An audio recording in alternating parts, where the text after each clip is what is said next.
Okay, I've got a little tutorial for you today.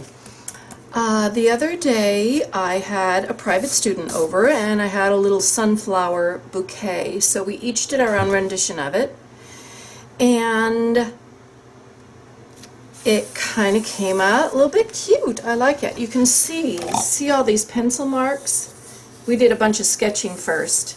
And I love to reuse what I've got. It's a good piece of 140-pound watercolor paper, so we just painted right over it. Here's my little note. I make these notes for myself on tape when I'm working on paper, and 80% warm, 20% cool. So it's good to write little reminders to yourself. You could write down the paints you were using, you know, any goal or objective that you had for the painting. So for instance, the only cool colors are these greens and this one little strip of green. Everything else is in the warm family. Purple's kind of over on the cool. But anyway, it's predominantly warm. The yellow, the corals, the yellows, and there you go. And then just to give a little Okay, so that's done. I just took it to the edge, even though realistically this would be framed and matted. Here are my L's that I use a lot, so let's just go and see. It's about 1/4 inch that the mat covers the painting and then goes to the edge of the inside frame. So anyway, that's what it'll probably be like, but just to be on the safe side, I wanted to be sure that I got those extended to the end. So what I thought we would do is collage this whole edge. So the first thing is, okay, so what are we going to collage with? I just used that for the yellow paint. Okay, here are some very, very, very old books with nice writing, and I love the books where the pages are, I mean, they are just so ready to rip. I got these from the Friends of the Library, and they gave them to me for free, 2 big bags worth.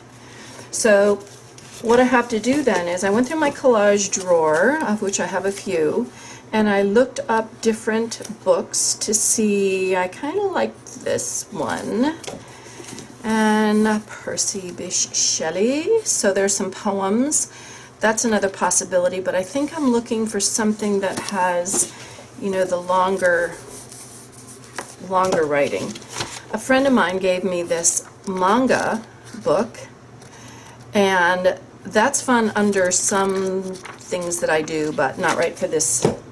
I have really cool atlas paper, but once again, I love this for some things, not for this. This is an old dictionary I got for $1. It was a 1970s dictionary. It's a humongous thing. This could also possibly be okay. So see, I have to make decisions whether I'm going to have the text going this way or whether I'm going to have the text here. I don't want the text to be so readable. I just want it there for texture. So here's some more manga sheets. Oh, I have some 1900s music from my great-great aunt, but that's a little too big. That pattern is just a little too big. Oh, it's always a great bonus when you can find a book that has handwriting in it. Handwriting is very cool. But I'm going to save that for something special. So, oh, then I have my handmade papers. Here's some more atlas. Atlases can be found at garage sales, used bookstores, Friends of the Library. As you well know, the divisions of countries and nations change constantly, about every week. So here's some papers that I created, but once again, not right. This one's kind of cool. This is a roll of rice paper that I just took ink with a bamboo brush and I made a bunch of marks. Let it dry, and now they're in my drawer, waiting for their moment in time. But I think this is what I'm going to go with. So the next thing to do is let me let me go the other way a little bit so you can see what I'm doing. Okay, so what I'm going to do is rip a few of these pages out, and I want the writing to go this way. So what I'm going to do is I'm going to make them wider than the page. It's wider than the little area. And then we've got to figure out the little trick of, I think what I'm going to do is make little squares. They're a little bit easier to handle getting the shapes you want. So I'm going to take off the white edge because that isn't very interesting. And I think I'm going to just cut out, or rip out, I like the ripped look better. I'm going to rip out a number of these, because see, I can restate that black line a little bit when I'm done if I have to. I'm going to try to avoid that. But I am going to have to make, you know, I'm going to have to make some adjustments along the way. And then you've got to sneak in a few pieces along the way as well. So see, that will be kind of like that. So anyway, I'm going to stop talking now and have you just watch me put this together. What I'm going to be using is Liquitex Matte Gel. Really doesn't matter if you use matte or gloss. It's a great glue. And what I'm going to be applying it with is, whoops, what did I do with it? Oh, this is what I usually use for collage. It's a rubber tipped, it's by Catalyst, by Princeton. And these are way cool, and you won't kill any brushes. But another thing you can do is use a palette knife. And so since I'm going to be trying to get in on these lines, I think I'm going to use a palette knife for this one. And I don't know about you, but I scrape off my palette knives with other palette knives when they get real yucky. I'm guessing you do the same thing. So I am going to take a little bit of this, put it on a small area,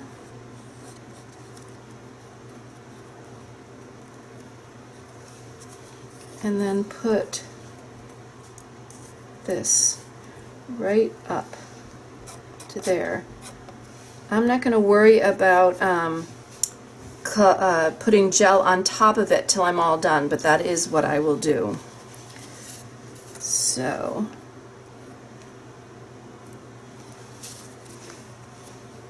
I'm going to put that there. And see, the fact that this is reading this way and this is reading that way, no biggie. You can change your mind because it's not about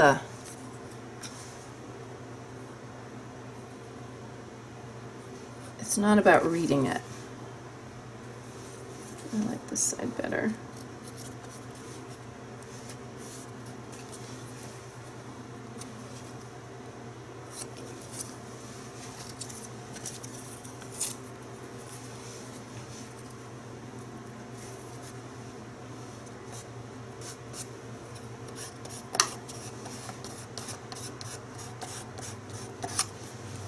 Okay, you can just watch. No, let me see if I can bring you in closer. You can see what I'm doing.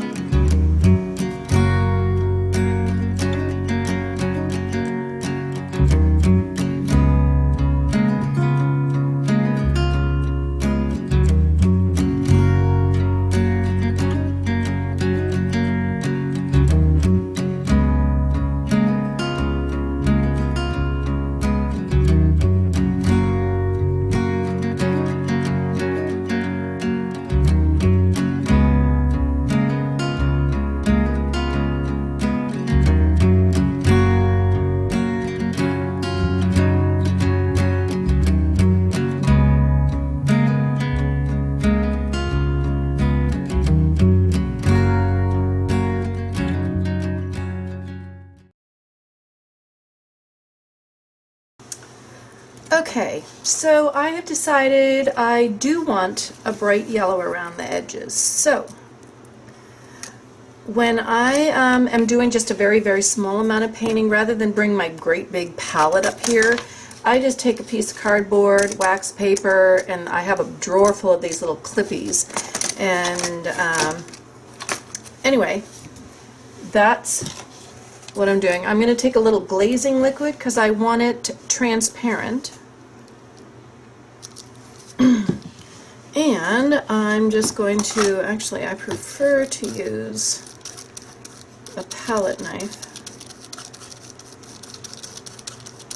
to mix this. So it makes it a little bit more liquidy, which under the circumstances is just fine. And even though in general I don't use paper towels, I'm going to have a little one, used one here, just in case I need to wipe up anything. Works better than my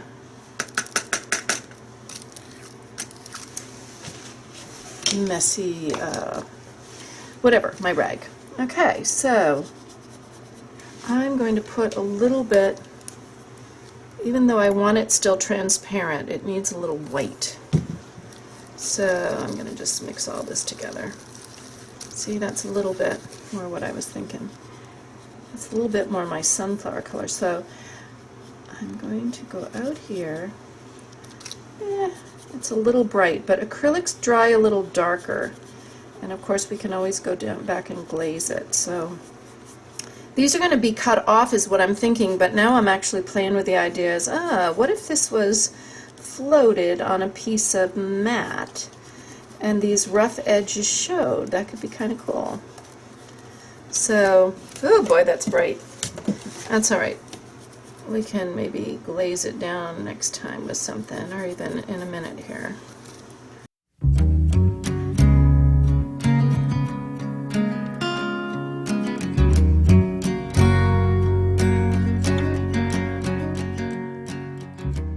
So here's what I'm doing. I got out some burnt umber, because this is like way too yellow. And I'm going to do a really light umber glaze. So what is here is umber, burnt umber. I use Liquitex Heavy Body, my favorite paints. Burnt umber, and more of the glazing liquid. And whatever yellow paint is still wet, it's going to get just mixed into this little glaze. And I'm going to apply this lightly and rub. I think I'll find out when I actually put the paintbrush down how I'm going to do that. And you know what I might do? No, I never know in advance. I'm just gonna, I think I'm actually going to put a little white in there too. Okay, not too much, just a little white. Okay. Oh. Different palette knife. There we go. Because see, I don't want the writing to be so clear that that will be where the eye goes. So the paint's actually a little wet under here, and I'm impatient, so I'm gonna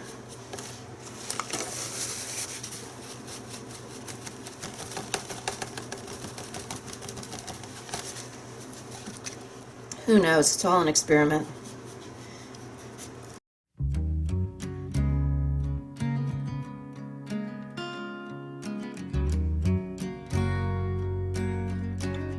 So much of art is just experimenting. And I think that's what I love about it. And you know what? You just have to be brave.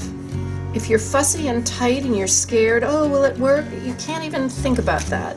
And that's why taking a little demo piece like this, it's like, okay, well, it was just a demo piece. But you know what? Sometimes your demo pieces kind of come out fun, and you just want to continue to develop them. So, okay.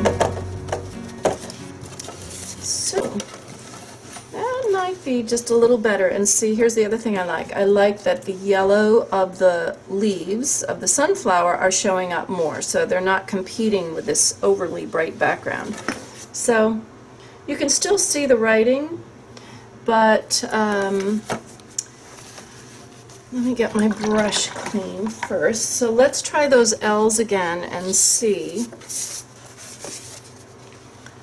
what the effect is starting to be like. Yeah. Okay, that's kind of nice. I'm kind of liking that. And it's not done. I still have this other idea, this little stamping idea I want to show you. So let's let this dry.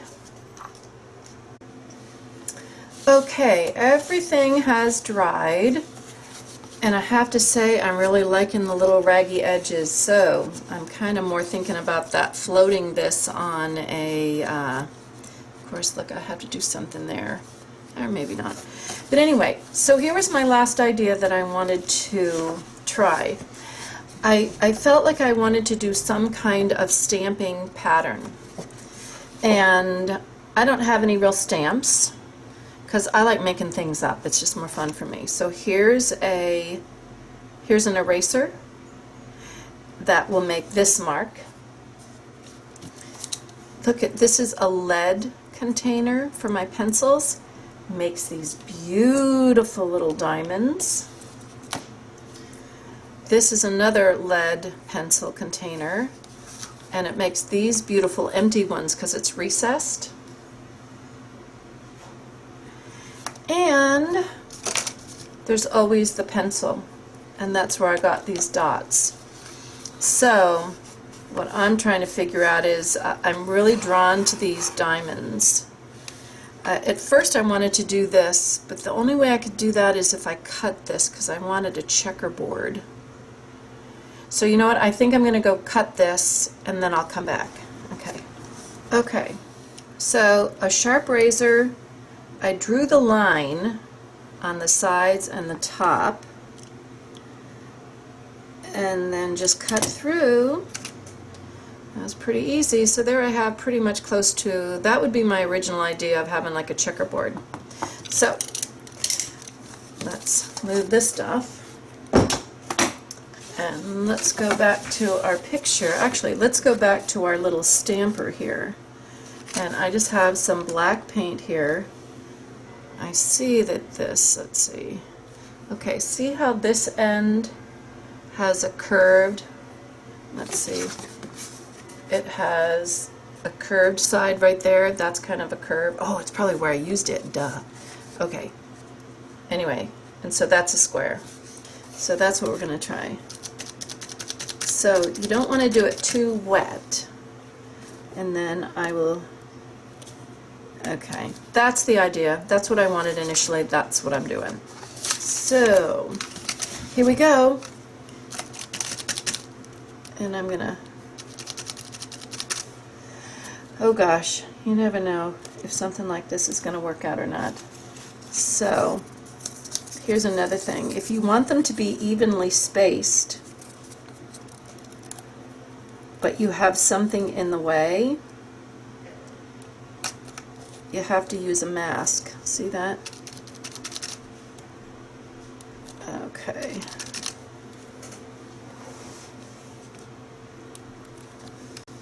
And I don't measure, I just eyeball this stuff.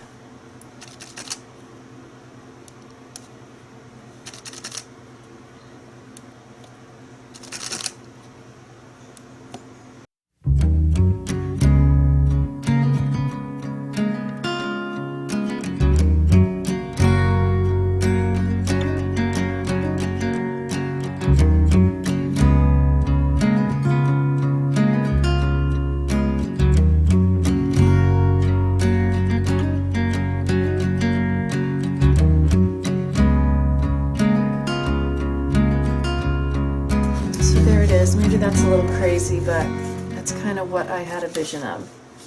So I'm going to let this dry, and then I will come back and visit you, and then we can decide whether we just want to cut off all of those ends and we'll decide then. All right.